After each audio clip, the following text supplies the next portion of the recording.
அனைவருக்கும் வணக்கம். என்னோட பேர் ஹசன். நான் ஹாஜி பிசி நயினார் முகமது ஓரியண்டல் அரபி உயர்நிலை பள்ளியில் 9ஆம் வகுப்பு படிக்கிறேன். குப்பைகள் பல கோடி வருடங்களுக்கு முன்னாடி தாவரங்களும் விலங்குகளும் இந்த உலகத்தில் தோன்றியது. கடைசி உயிரினமாக தான் மனிதர்களாகிய நாம் தோன்றினோம். விலங்குகள் தாவரங்களையோ இல்லை மற்ற விலங்குகளையோ சாப்பிடுது. இது இந்த பூமியோட சூழ்நிலைகளை மாற்றடையார் அளவுக்கு குப்பைகளை போடுறதில்ல. மனிதர்களாகிய நம்ம குப்பைகளை போட்டு இந்த உலகத்தை அழிவு பாதைக்கு கொண்டு போகிறோம்.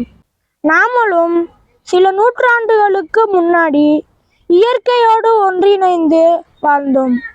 இந்த பெட்ரோல், டீசல், பிளாஸ்டிக் பயன்பாட்டிற்கு பிறகு இந்த பூமியே குப்பை கிடங்கா மாறுகிற அளவுக்கு குப்பையை போட்டிருக்கோம்.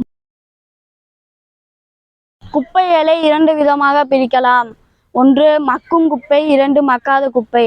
மக்கும் குப்பை நாம் தினம் உபயோகப்படுத்தும் காய்கறி வகைகள், பழங்கள் மற்றும் எல்லா விதமான உணவுப் பொருட்களின் கழிவு.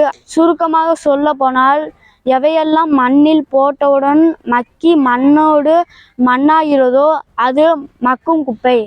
மக்காத குப்பைகள் எல்லா விதமான பிளாஸ்டிக்களும் மக்காத குப்பைகள். உதாரணமாக வாட்டர் பாட்டில், பால் பாக்கெட், கேரி பேக் போன்றவை மக்காத குப்பைகள். எவையெல்லாம் மண்ணில் போட்டால் மக்காதோ அவை மக்காத குப்பைகள். அனைவருக்கும் வணக்கம். தற்போது மக்கும் குப்பையை பற்றியும் மட்காத குப்பையை பற்றியும் நாம் அறிந்தோம்.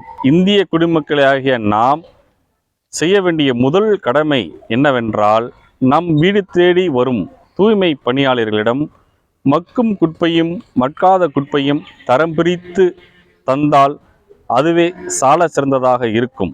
அன்புக்கும் மரியாதைக்கும் உரிய பெற்றோர்களே, என் இனிய குழந்தை செல்வங்களே, உங்கள் அனைவருக்கும் நான் கூறிக்கொள்ளக்கூடிய ஒரே ஒரு சிறிய விஷயம் என்னவென்றால், நம் எதிர்கால சந்ததியினருக்கு மிகவும் சவாலாக அமையக்கூடியது 2 விஷயங்கள்.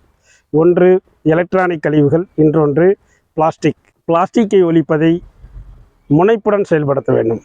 உதாரணமாக கடந்த வெள்ளப்பெருக்கின் போது சென்னை மாநகரத்தில் வெள்ளப்பெருப்புக்கு பாதாள சாக்கடை முழுவதும் இந்த நெகிழிகளும், வாட்டர் பாட்டில்ஸ், பால் பாக்கெட், இன்னும் பல வகையான பிளாஸ்டிக்குகள் அந்த நீர் செல்லக்கூடிய வழித்தடங்களையும் பாதைகளையும் அடைத்ததால் தெருக்களிலும் வீடுகளிலும் வெள்ளம் போது மக்கள் பல்வேறு இன்னல்களுக்கும் சிரமங்களுக்கும் ஆளாகினார்கள்.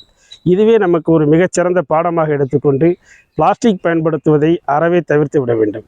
அன்றாட தேவைகளுக்கு கடைகளுக்கு செல்லும் பொழுதும், மார்க்கெட் செல்லும் பொழுதும் நாம் சொந்த துணிப்பைகளையோ அல்லது காகித பைகளையோ எடுத்துக்கொண்டு சென்று அதில் பொருட்களை வாங்குவதை நம்முடைய குழந்தைகளுக்கும் எதிர்கால சந்ததியினருக்கும் வாழ்க்கை பாடமாகவே சொல்லிக் கொடுக்க வேண்டும்.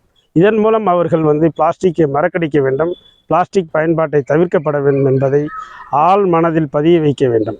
அதற்கு பெற்றோர்களாகிய நாமளும், ஆசிரியர்கள் மற்றும் சமூக அக்கறையுடைய அனைவருமே இந்த பிளாஸ்டிக் முற்றிலுமாக தவிர்ப்பதற்காக அரசுடன் இணைந்து சிறப்பாக செயல்பட வேண்டும் என்று கேட்டுக்கொள்கின்றேன். நன்றி, வணக்கம்.